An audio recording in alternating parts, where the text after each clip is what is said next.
నమస్కార్ నమస్తే నేను Maheshwar I'm Maheshwar advocate I'm talking from Hyderabad, Telangana state, regarding fake farmer bills which were introduced by India government last year. In September, on September 15th, they have been revoked it and amended it in the upper house and lower house. Till that date, we are opposing that bill on behalf of farmers of India. And అప్పటి నుంచి రైతులు ఎంత struggle అవుతున్నారంటే చాలా insecure feeling ఉంది. Actually ఏ దేశమైనా ఏం కోరుకుంటుంది, ఏ దేశ ప్రజలైనా ఏం కోరుకుంటారు అని అంటే సస్టైనబుల్ డెవలప్మెంట్ కోరుకుంటారు. ఇన్ఫ్లేషన్ లేకుండా ప్రైమరీ, సెకండరీ, టెరిషరీ సెక్టర్స్ బ్యాలెన్స్డ్గా పోయేటట్టుగా చూస్తారు. And in India, most probably in India ఏంటంటే people depend on primary sector. Primary sector is nothing but agriculture లేకుండా ఇండియాలో కష్టం, అసలు వాళ్ళ జీవన విధానాన్ని ఊహించుకోవడమే కష్టం. సో అట్లాంటి ప్రైమరీ సెక్టర్ని ఈ ఎన్డీఏ గవర్నమెంట్ దెబ్బతీయాలని చూసింది, చాలా భయంకరంగా దెబ్బతీయాలని చూసింది. ఎందుకంటే మినిమం సేల్ ప్రైస్ లేకుండా చేయాలని చూసింది. అండ్ డిస్ఇన్వెస్ట్మెంట్ అంటే ఈ ప్రైవేటైజేషన్ కింద చేద్దామని చూసింది. ఆల్రెడీ అన్నీ అమ్మేస్తున్నారు. ఇండియాలో ఉన్న పబ్లిక్ సెక్టర్స్ అన్నిటినీ ప్రైవేట్ వాళ్ళకి అమ్మేస్తున్నారు already. So they are anti to reservations first thing, and they are anti to farmers, India government. So ఈ విధానాన్ని వాళ్ళు మార్చుకోవాలని నేను కోరుకుంటున్నాను. ఎందుకంటే ఇది ఈ 75 years ఇండిపెండెన్స్లో ఈ భారతదేశంలో ఎప్పుడు ఇట్లాంటి పరిస్థితి రాలేదు. ఈ 7 సంవత్సరాల్లో ఇట్లాంటి దుస్థిర పరిస్థితి తీసుకొచ్చినందుకు చాలా బాధగా ఉంది. బీయింగ్ అడ్వకేట్, ఒక న్యాయవాదిగా చాలా బాధపడుతున్నాను. సో వాళ్ళ పద్ధతి మార్చుకోవాలా ఎన్డీఏ గవర్నమెంట్. వాళ్ళు కార్పొరేట్ శక్తులకి ఆయుధాలుగా వాళ్ళకి ఒక ఆయుధాన్ని ఇస్తున్నట్టుగా ఇస్తున్నారు. That is wrong. They must with stand with common పీపుల్తో ఉండాలి. ఇవాళ రేపు మనం చూసుకుంటే ఒక ఎకరం, నేను ఆల్రెడీ చాలా లైవ్స్ ఇచ్చాను, ఇంతకుముందు లైవ్స్ ఇచ్చాను, ఈసారి వీడియో రికార్డ్ చేసి పెడుతున్నాను. ఒక ఎకరంలో సపోజ్ వరి ధాన్యం చూసుకుంటే ఒక ఎకరంలో మనకు పండేది 18 నుంచి 20 క్వింటాళ్ళు. అది కూడా మంచిగా మంచి ఎరువులు, మంచి ఇది ఉంటే. ఎప్పుడు యూరియాలు, ఈ బీస్ అని, దుక్కి మందని ఇవి చల్లి పండించే దాంట్లో అసలు ఉండదు, అసలు సరిగ్గా రాదు, కానీ సరిగ్గా దిగుబడి రాదు. 18 నుంచి 20 క్వింటాళ్ళు వస్తుంది. 20 క్వింటాళ్ళు అంటే ఎంత? దగ్గర 35 నుంచి 40 వేల మధ్యలో వస్తాయి డబ్బులు. అంటే 1880 రూపాయలు ఉంది ఇప్పుడు ప్రస్తుతం ప్యాడీ రేట్. క్వింటాల్ ధర 1880 రూపాయలు ఉంది. సో ఎంత వస్తుంది? 35,000 to 40,000 వస్తుంది. సో దాంట్లో పెట్టుబడి వచ్చేసి 20,000 దాకా పోతుంది, 22,000 యావరేజ్ పోతుంది. ఎందుకంటే డీజిల్ రేట్లు పెరిగినాయి, ట్రాక్టర్ రేట్ పెరుగుతుంది. ట్రాక్టర్ గంటకి వాడు ఛార్జెస్ పెంచుతాడు, తర్వాత హార్వెస్టింగ్ మెషిన్ పెంచుతాడు, తర్వాత లేబర్ ఛార్జెస్ పెరిగినాయి. ఇవన్నీ కరెక్ట్ బ్యాలెన్స్డ్గా లేకపోవడం వల్ల ఒక రైతుకి సగటున మిగిలేది 12 నుంచి 15 వేల రూపాయల ఎకరానికి. అంటే ఒక 5 ఎకరాలు రైతు ఉంటే అతనికి మిగిలేది 60,000 లేదా 50,000 6 నెలలు కష్టపడితే. ఆ 50,000లో 6 నెలలకి అంటే నెలకి 10,000 రూపాయల మీద ఆ రైతు బతకాలి. ఎలా బతుకుతాడు? So Telangana state government Rythu Bandhu తీసుకొచ్చి వాళ్ళకి కొంచెం ప్రోత్సాహం ఇస్తుంది, ఎకరానికి 5,000 అని చెప్పేసి. చాలా బెటర్. 5,000 అంటే ఒక 5 ఎకరాలకు 25,000 వస్తుంది. అది పెట్టుబడికి పోగా ఈ వచ్చే 40,000 కానీ 35,000 కానీ ఆ రైతుకు మిగులుతున్నాయి. అట్లాంటి ఏమన్నా ప్రోత్సాహకాలు ఉంటే ఆ మోడీ గారు కానీ ఆ ఎన్డీఏ గవర్నమెంట్ కానీ సపోర్ట్ చేయాలి. కానీ ఇంకా వాళ్ళని ఫేక్ బిల్ తీసుకొచ్చేసి 3 ఫార్మ్ బిల్స్ తీసుకొచ్చి ప్రైవేట్ వాళ్ళకి అప్పచెప్పేసి వాళ్ళ దగ్గర లీజ్ అగ్రిమెంట్స్ చేయించుకొని అడ్డగోలుగా రేటు. మొన్న నేను విన్నాను, ఆల్రెడీ ఊర్లలో అంటే ఈ సేట్లు ఉంటారు కదా, కోమటోళ్ళు అంటే మళ్ళీ ఫీల్ అవుతారు, వైశ్యాస్ వాళ్ళు ఉంటారు కదా సేట్లు. ఆ సేట్లు ఆల్రెడీ 1600 గుంటం 1500 గుంటం అని మొదలుపెట్టారంట ఆల్రెడీ 1 year నుంచి. Still 1 year it is going on. Government కొనకపోతే మేము కొంటామని చెప్పేసి, ఐకేపీ సెంటర్స్ కొనకపోతే మేము కొంటామని చెప్పేసి వాళ్ళు ఆల్రెడీ మొదలుపెట్టారు. That is utterly wrong. అప్పుడు 1500 1600 పిల్లలు ఉన్నాయి, రాళ్ళు ఉన్నాయి, ఇసుక ఉన్నది, అది ఉన్నది, మన్ను ఉన్నది, మశానం ఉన్నది అని చెప్పేసి అట్లా కొంటే రైతులు ఎట్లా బతుకుతారు? సో ఒక కామన్ రేట్ ఉండాలి. ఇవాళ టికాయత్ గారు చెప్పినట్టుగా ఒక కామన్ రేట్ ఉండాలి. 2500 2600 సంవత్సరానికి ఇంత పెంచుతాం. గోధుమలకి ఇంత, తర్వాత వరికి ఇంత, పసుపుకి ఇంత, లేకపోతే టర్మరిక్ ఇంత, పసుపు ఈజ్ నథింగ్ బట్ టర్మరిక్, తర్వాత టొబాకోకి ఇంత, తర్వాత మిర్చికి ఇంత, లేకపోతే పత్తికి ఇంత అని చెప్పేసి ఒక 45-50 క్రాప్స్ ఏవైతే ఉన్నాయో ఇండియాలో మెయిన్ క్రాప్స్, వాటికి ఒక కామన్ మినిమం ప్రైస్ ని కేటాయించాలి వీళ్ళు. దానికి చట్టం తీసుకురావాలి. దానికి చట్టం తీసుకురాకండి కల్లిబుల్లి కబుర్లు చెప్పేసి ఇక్కడ ఒక మాట, స్టేట్లో ఒక మాట, సెంట్రల్లో ఒక మాట. అసలు వాళ్ళ నాలికనా అది ఏమన్నా నాకు అర్థం కాదు. బండి సంజయ్ అయితే ఏం మాట్లాడతారో అర్థం కాదు. ఆయన అసలు సెన్స్ లేకుండా మాట్లాడతారు ఆయన బండి సంజయ్ రైతుల గురించి. హేళనగా మాట్లాడతాడు, మొబ్బె పెడతారు. They play mind game. Mind game is not good with farmers life. ఒక రైతు లైఫ్ తోటి మైండ్ గేమ్ ఆడడం అనేది మంచిది కాదు అది. That is not good. అది ఎవరికి మంచిది కాదు. ఒక రైతు పొలంలో కూర్చొని ఏడుస్తే ఆ సెంట్రల్ గవర్నమెంట్కైనా స్టేట్ గవర్నమెంట్కైనా మంచిది కాదు. సో రైతులను ఏడిపించకుండా చూడండి. ఇంతకు ముందు అయితే మా పక్కన రైతే ఉరేసుకొని చనిపోయాడు. ఆయన పాపం ఉరేసుకొని చనిపోయాడు. ఎప్పుడు?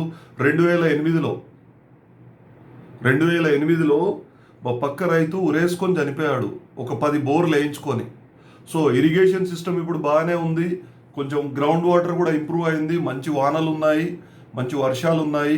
ఈ మంచి వాతావరణంలో రైతులను చెడగొట్టే పనులు చేయకండి. మీ రాజకీయాల కోసం, మీ రాజకీయ కకృతి కోసం, మీరు ఈడ సెటిల్ కావాలనే కకృతి కోసం మీరు రైతుల జీవితాలతో ఆడుకోవద్దని చెప్పేసి నా విన్నపం. మీరు అస్సలు రైతుల జీవితాలతో ఆడుకోకండి. మై హంబుల్ రిక్వెస్ట్ అది బీజేపీ గవర్నమెంట్కి. నెక్స్ట్ టైం ఎట్లాగో మీరు రారు, యూపీఏ గవర్నమెంట్ వస్తుంది. 100% ఇది రాసి పెట్టుకోండి. ఇవాళ ఇందిరాగాంధీ జయంతి రోజు చెప్తున్నాను నేను, I'm not fan of Congress party or UPA. But the thing is డెఫినెట్గా మీరు చేసిన తప్పిదాలతో మీరు పోబోతున్నారు. మీరు జీవితంలో మళ్ళీ రారు మీరు, బీజేపీ పార్టీ కానీ ఎన్డీఏ పార్టీ కానీ. ఎందుకంటే ప్రైమరీ సెక్టర్ని వెన్నుపోటు ఒడిసేవాడు ఎవడు రాజకీయాల్లో నిలబడినట్టుగా ఎప్పుడూ లేదు, ఎక్కడా లేదు. మీరు ఎక్కడన్నా చూసుకోండి, వెస్ట్రన్ కంట్రీస్ కూడా చూసుకోండి. We have 193 countries under UNO, united nation ఆర్గనైజేషన్స్లో రిజిస్టర్ అయి ఉన్నాయి. 193 కంట్రీస్లో చూసుకోండి, ఎక్కడన్నా రైతులను మోసం చేసిన ప్రభుత్వాలు ఎక్కడన్నా వచ్చినాయేమో, రావు. సో రైతులను మోసం చేయడం మానేయండి. కల్లిబుల్లి కబుర్లు చెప్పి ఓట్లు వేయించుకునే పద్ధతులు మానేయండి. It's my humble request. ఈ పొలిటీషియన్స్కి, చిల్లర పొలిటీషియన్స్ ఉన్నారు కదా కొందరు, మొన్న వచ్చిన బచ్చగాళ్ళు, మీరు కొంచెం తెలుసుకోనన్నా మంచి పిఎల్ని పెట్టుకోండి, లేకపోతే మంచి సలహాదారులను పెట్టుకొని వాళ్ళ దగ్గర తెలుసుకోండి. What is correct, what is wrong తెలుసుకొని అది జనాల్లోకి వదిలితే బాగుంటుంది. నీతిగా అడగండి, ఓట్లు నీతిగా అడగండి. మీ పద్ధతులు నచ్చితే, మీ సిద్ధాంతాలు నచ్చితే వాళ్ళే వేస్తారు కదా జనాలు. ఇట్లా రెచ్చగొట్టి నిరుద్యోగత ఉంది, అది ఉంది, ఇది ఉంది. ఏమైంది మరి? మోడీ గారు 2 కోట్లు ఇస్తా అన్నారు ఉద్యోగాలు, సంవత్సరానికి 2 కోట్ల ఉద్యోగాలు ఇస్తా అన్నారు. 7 సంవత్సరాలు అయింది, 14 కోట్ల ఉద్యోగాలు రావాలి. ఏమైంది? సివిల్ సర్వీసెస్లోనే 1100 ఇస్తారు వేకెన్సీస్. ఏమైంది మరి? ఒక 5000 సివిల్ సర్వీసెస్ ఉద్యోగాలు వేయచ్చు కదా, డిస్ట్రిక్ట్లు పెంచేసి, నియోజకవర్గాలు పెంచేసి, డిస్ట్రిక్ట్లు పెంచేసి 5000 ఉద్యోగాలు వేయచ్చు కదా సంవత్సరానికి. యూపీఎస్సీ ఏమైంది? యూనియన్ పబ్లిక్ సర్వీస్ కమిషన్ ఏమైంది? స్టాఫ్ సెలక్షన్ కమిషన్ ఏమైంది? రైల్వే రిక్రూట్మెంట్ బోర్డు ఏమైంది? సెంట్రల్ బోర్డ్స్ అన్నీ ఏమైనాయి? మీరు రిజర్వేషన్స్కి యాంటీ. మీరు పబ్లిక్ సెక్టర్స్ అన్నీ అమ్మి పడదొబ్బుతున్నారు.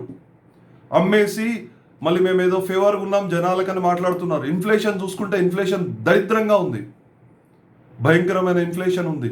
డీజిల్, పెట్రోల్ వల్ల అన్నిటి మీద ప్రభావం చూపిస్తుంది. గ్యాస్ వల్ల కూడా. చాయ్ రేట్ ఎంత అయింది? 15 రూపాయలు అయింది. కొందరు మాట్లాడతారు బత్తాయిగాళ్ళు, ఏమని మాట్లాడతారంటే రియల్ ఎస్టేట్ పెరగలేదా? అసలు రియల్ ఎస్టేట్కి, నిత్యావసరాలకి కంపేర్ చేసే వాళ్ళు మీరు ఒక లీడర్లా? మీరు ఒక పొలిటీషియన్సా? నిత్యావసరాలకి రియల్ ఎస్టేట్కి తేడా తెలియని ఎదవలు మీరు. ఈ బత్తాయిగాళ్ళు ఫస్ట్ తేడా తెలుసుకోండి ఇన్ఫ్లేషన్లో. అది బ్యాలెన్స్డ్గా పోవాలి. అందుకే ఎకనామిక్స్ బాగా చదవండి. ఛాయలు అమ్మి పకోడీలు అమ్మి ఇట్లా వస్తే ఇట్లానే ఉంటుంది. 5 years plans, first 5 year plan నుంచి ఇప్పటి వరకు ఇది 14th 5 year plan or 14th 5 year plan. ఇప్పటిదాకా చూడండి ఆ 5 year ప్లాన్స్లో, అదే తెలుగులో ఏమంటారు పంచవర్ష ప్రణాళికలు, వాటిలో చూడండి దేనికి ఏమేమి కేటాయించారో. సో అట్లా చూసి పద్ధతిగా మ్యాచ్ బాక్స్ 1 రూపీ నుంచి 2 rupees అయింది. డీజిల్ అసలు 105 rupees 108 rupeesకి వచ్చింది. 113 rupees వచ్చింది పెట్రోల్. దెన్ హార్వెస్టింగ్ మెషిన్ ఎట్లా నడుస్తుంది, ట్రాక్టర్స్ ఎట్లా నడుస్తాయి, జేసీబీలు ఎట్లా నడుస్తాయి, కూరగాయలు తెచ్చే బండ్లు ఎట్లా నడుస్తాయి. మళ్ళీ పాత రోజులకు వెళ్దామా? ఏమన్నంటే పెండ మాట్లాడతారు, పెండ తినాలంటారు, యూరిన్ తాగాలంటారు, కౌ డంగ్ తినాలంటారు, కౌ యూరిన్ తాగాలంటారు, ఏందేందో మాట్లాడతారు. మీ మేధావి మాటలు అవి ఎవరికి అర్థం కావు అసలు. మా లాంటి వాళ్ళకైతే అస్సలు అర్థం కావు. ఓకే, వాటిలలో మెడిసినల్ వాల్యూస్ ఉంటాయి, కానీ అవన్నీ జనాల మీదకి రుద్దడానికి మీరెవరు అసలు? చాలా భయంకరంగా మీరు ఫండమెంటల్ రైట్స్ని, ఫండమెంటల్ డ్యూటీస్ని చాలా డిస్టర్బ్ చేస్తున్నారు జనాలది. అండ్ ఏమన్నా అంటే ఇక్కడ ఉంది లైక్ యూఏపిఏ యాక్ట్స్ పెడతారు. ఏమన్నా అంటే యూఏపిఏ యాక్ట్స్ పెడతారు. ఎంతమంది మీద పెట్టారు మీరు? రైతులకి రోడ్లకు అడ్డంగా హుక్స్ పెట్టి మూలలు పెట్టి కట్టారు, గోడలు కట్టారు. ఇంత దరిద్రమైన కాలం ఎప్పుడైనా ఉండిందా ఈ 75 సంవత్సరాలలో?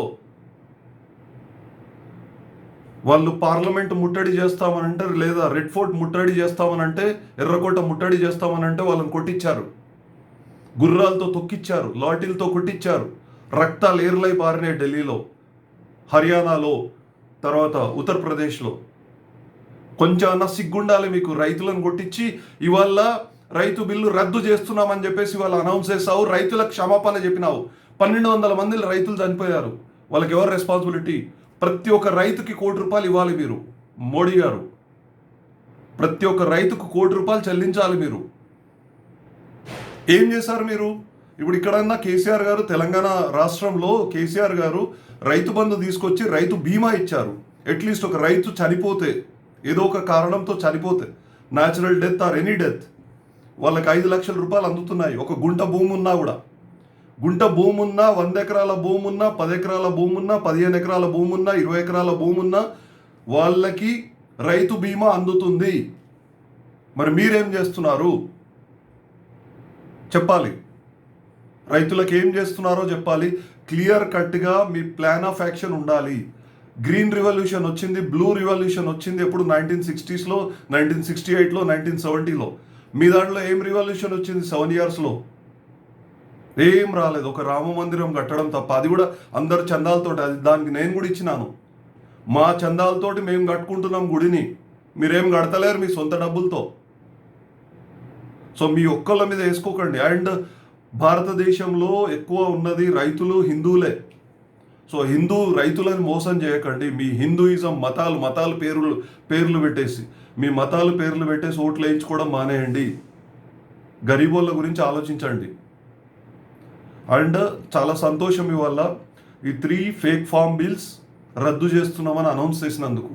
అండ్ ఇంకొకటి ఎంఎస్పి ఏదైతే ఉందో, అండ్ ఇయర్ ఏదైతే లైక్ రేట్లు పెంచాలో, వాళ్ళ ధాన్యాలకి, రైతుల ధాన్యాలకి రేట్లు పెంచాలో, అది కొంచెం సిస్టమేటిక్గా ప్లాన్ చేసి చేయండి. లేకపోతే మీరు ఖతం. మీరు ఈ మళ్ళీ మీ కాషాయాన్ని చూడలేము ఈ భారతదేశంలో, చూడం కూడా. ఎందుకంటే రైతు కాడి దగ్గర కూర్చొని ఏడుస్తే, రైతు పొలంలో కూర్చొని ఏడుస్తే మీకు అంత మంచిది కాదు. ఎవరికి మంచిది కాదు, ఏ రాజ్యానికి మంచిది కాదు. సో అది అర్థం చేసుకొని మీరు కొంచెం రైతులకి ఫేవర్గా ఉండేటట్టుగా. Modiji, you must be favour to farmers of India. You are anti to farmers. So change your attitude towards these poor farmers and primary sector. Please go on deep study on this farming sector and encourage organic farming and encourage different types of crop rotations. And Swaminathan, please impose Swaminathan commission rules and regulations so that primary sector would increase, would develop in India. And you just follow this KCR's Raitu Bandhu and Raitu Bima. You are giving some 2,000, but you are checking everything regarding, suppose if a farmer have IT return, you are not giving them those 2,000 rupees, Kisan Samruddhi Yojana something. You are not giving them 2,000 rupees. And if they don't have white ration card, you are not giving 2,000 rupees. Why? Farmer is a farmer, whether he is having IT returns, whether he is roaming in car, whether he is roaming on bike, whether he is going through flight. Farmer is a farmer everywhere throughout the world. So don't degrade farmers and stand with farmers. And Jai Kisan Ekta and Kisan Jindabad. Jai Kishan, Jai Jawan. దేశం అంటే మనిషి కాదు, దేశం అంటే మట్టి కాదు, దేశం అంటే మనుషులో అన్నారు గురుజాడ అప్పారావు గారు. సో దేశం అంటే మట్టి కాదు, దేశం అంటే మనుషులు. ఆ మనుషులు ఎవరు అని అంటే 65% నుంచి 70% రైతులే. సో ఇవాళ చాలా హ్యాపీగా ఉంది.